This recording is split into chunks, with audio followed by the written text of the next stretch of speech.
یزید پلید کے دور میں ایک سے بڑھ کر ایک ظلم و ستم اور ناانصافیوں کے ریکارڈ قائم کیے گئے، مگر 3 ایسے افسوسناک سانے ہوئے جن کو بھلانا اور تاریخ میں گم کر دینا یہ پاسبل نہیں ہے۔ اس میں سے ایک سانحہ کربلا، دوسرا ثانیہ حرہ، اور تیسرا اس ظالم نے مکہ مکرمہ پر بھی حملہ کیا۔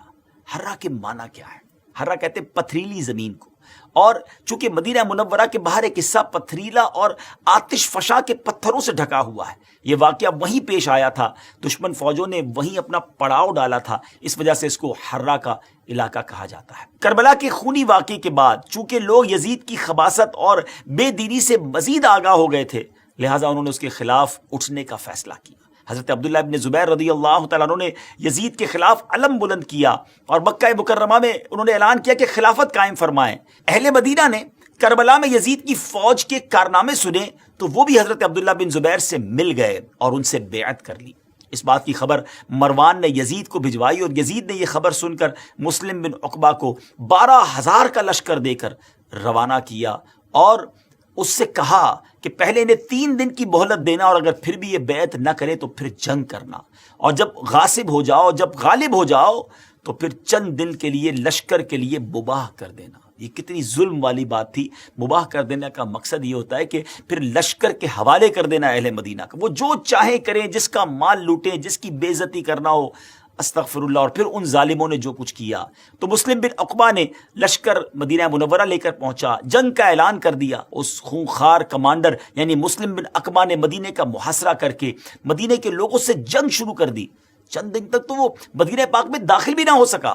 اب اس ظالم نے دھوکہ اور فریب شروع کیا اور کسی اور طریقے سے مدینے میں داخل ہوئے اور مدینہ پاک میں لوگوں کا خون بہانا شروع کر دیا۔ ایک سپاہی ایک عورت کے گھر میں داخل ہوا، اس عورت کا ایک چھوٹا سا دودھ پیتا بچہ تھا، شیر خوار بچہ تھا۔ سپاہی نے اس سے مال و دولت کے بارے میں پوچھا۔ عورت نے کہا کہ مال تو جتنا تھا تمہارے سپاہی لوٹ کر لے گئے۔ اب اس ظالم نے کیا کیا، جب مال نہ ملا تو اس چھوٹے سے بچے کو اٹھا کر دیوار پر مارا، اور دیوار پر اس طرح مارا کہ اس چھوٹے سے بچے کا دماغ جو ہے، مغز جو ہے وہ باہر آ گیا۔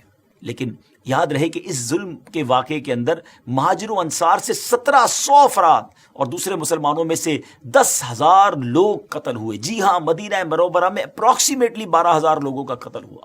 لشکر والوں نے مدینے کے لوگوں کے اس طرح سر کاٹے جیسے کسائی بھیڑ بکری کا سر کاٹتا ہے۔ مسلم بن عقبہ جب مدینہ پر مسلط ہو گیا تو اس نے مدینے کے لوگوں سے یزید کے غلام کی حیثیت سے بیعت لی تھی تاکہ ان کے بال اور ان کی اولاد یزید کے اختیار میں آ جائیں، اور جس طرح وہ چاہے اس پہ تصرف کرے، اور اگر وہ منع کرتے تو ان کو قتل کر دیا جاتا۔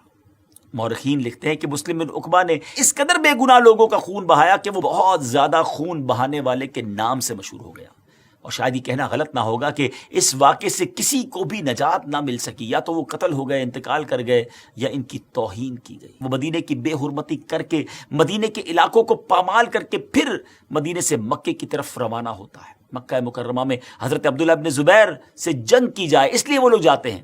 ابھی یہ راستے میں تھا کہ مسلم بن عقبہ کا ٹائم پورا ہو گیا، اس کو موت نے پکڑ لیا۔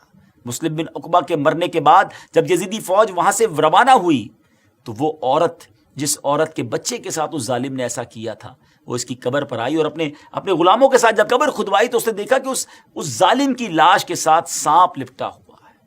ایسے لوگوں کا انجام پھر ایسا ہی ہوتا ہے۔ نہ یزید کی وہ جفا رہی، نہ شمر کا ظلم و ستم رہا، جو رہا تو نام حسین کا، جسے یاد رکھتی ہے کربلا۔ ناظرین، ظالم کا انجام برا ہی ہوتا ہے۔